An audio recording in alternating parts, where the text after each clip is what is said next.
Love Again is a new movie playing in theaters, I guess, that is getting no promotion or buzz or interest from anybody. And that's because this is a romantic movie that has just kind of been thrown out into theaters by Sony, which I think there's two ways to look at that. Good on Sony for releasing a movie like this.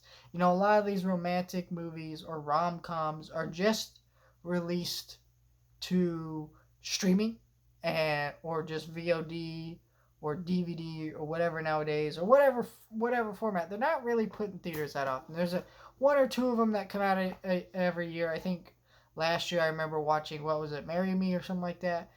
You know, these movies aren't good, majority of them, and that's really the problem.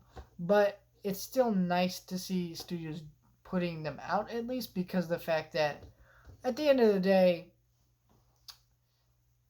there is an audience for rom coms, and they are something different because we don't get a lot of them. And you know, when they're good, they're good. You know, this one is not good.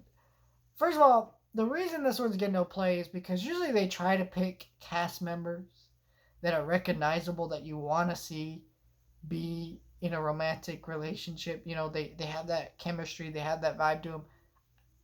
None of the people in this movie are that recognizable, really, at least to me, anyways. Maybe some of you guys knew who they were, whatever. I didn't really recognize any of the people in this movie from the trailers and things like that. And then actually sitting down and watching the movie, yeah, still didn't recognize anybody. It was just like, all right, and none of the actual acting gave me anything to really latch onto this movie. It was just very boring. It's a very boring, generic rom com. I was in a nearly empty theater because everybody's watching Guardians or just other movies in general. You know, no one wants to watch this movie, and I think if you do, you should just wait to watch it at home because it's very generic and bland. This movie looks like a Hallmark movie quite a bit of the time. It's not as bad as a Hallmark movie. It is very generic though, like a Hallmark movie, but it and also looks very bland like a Hallmark movie. But it's still got some stuff ahead of Hallmark movies.